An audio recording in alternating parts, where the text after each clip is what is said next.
Right. Hello again, everybody.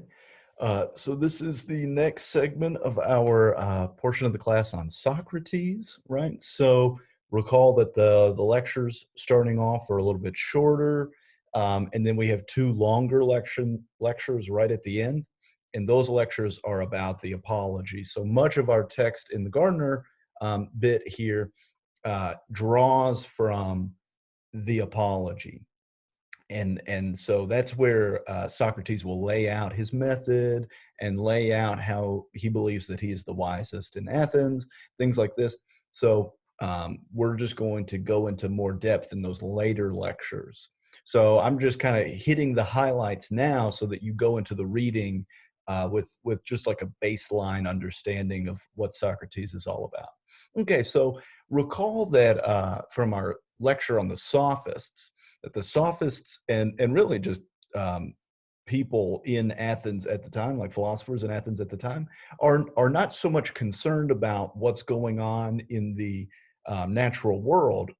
Rather, they're more interested in thinking about uh, a human person, a person's place within the natural order, right? How to structure a good society, how to structure the soul, how to think about what a good or right or moral action is, what's virtue. These are the sorts of questions that ancient philosophers or Greek philosophers are thinking about after we get through the pre-Socratics, right? So they're more focused on the understanding how nature works and offering explanations for that, whereas we kind of turn inward with Socrates and Aristotle and Plato. So, um, so here we're going to talk a little bit. So, with that in mind, we're going to talk a little bit about Socrates' view of ethics, right? So, Socrates thinks that there is good and evil, unlike the sophists, right? So, we saw that the sophists think that good and evil are sort of relativized to different cultures, right? Which is still like a relatively popular view today. Um, but Socrates thinks that there is objective good and there is objective evil, right? And he thinks that the light of human reason can give guidance to more moral action, to good actions, right? So he thinks that that ignorance is the source of evil actions. It's the source of evil, right?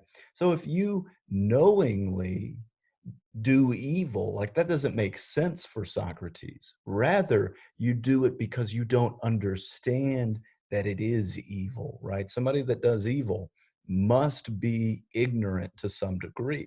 Now, later in the medieval era, Aquinas is going to identify that we can have culpable ignorance, right? So we can intentionally make ourselves ignorant, right? Because it often seems like people knowingly do things that are evil, and that seems to like show that Socrates might be wrong. And so, in response to that objection, Aquinas will say that sometimes we can like make ourselves ignorant, and that's what he calls culpable ignorance. Right. So here the idea is that ignorance is the source of evil actions that come from us, right? And knowledge, by contrast, is the source of good actions, right? When we come to know things, when we actually begin to reflect and think about things, we will come to actions that are good, right? The right actions, the moral actions. Um, okay, and so what does the life of an evil person look like? And what does the life of a good person look like, right? Socrates wants to say that the good person is going to be happy while the evil person is not going to be happy. Their heart will be restless, right? They'll always be wanting to, say get more. They'll never be settled. They're always going to be in pursuit of more things, right? And the heart of a good person is going to be stable, right? Is going to be satisfied with the things that he or she has done and can look back on their life with integrity. So the idea here is that the good life, right? How the life that is worth living is attained only if you have a moral life. You can't be happy, you can't have a good life and be evil, according to Socrates. So Those that do evil, of course, are never satisfied or happy. And Socrates, in one text, I'm not sure which one, but he makes this analogy with a foot race. So imagine that you have a good and evil person, right? The good person looks at the evil person, and the evil person tends to have a lot more, tends to have more wealth, tends to have more power, tends to get the things that he or she desires to get, right?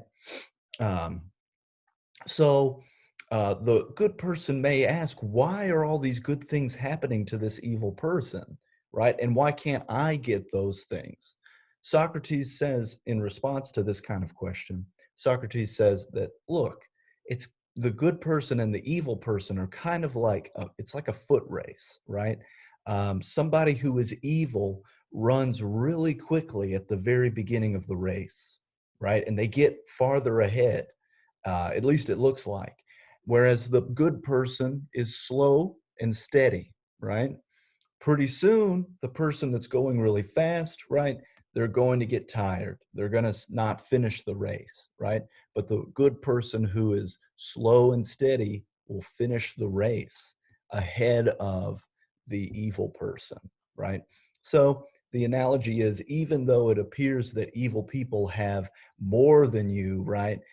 You have the disposition to run the race longer, and so eventually you'll win, right? Even though it doesn't look that way now. So we can critique that, we can disagree with that for sure, but this is Socrates's view of good and evil.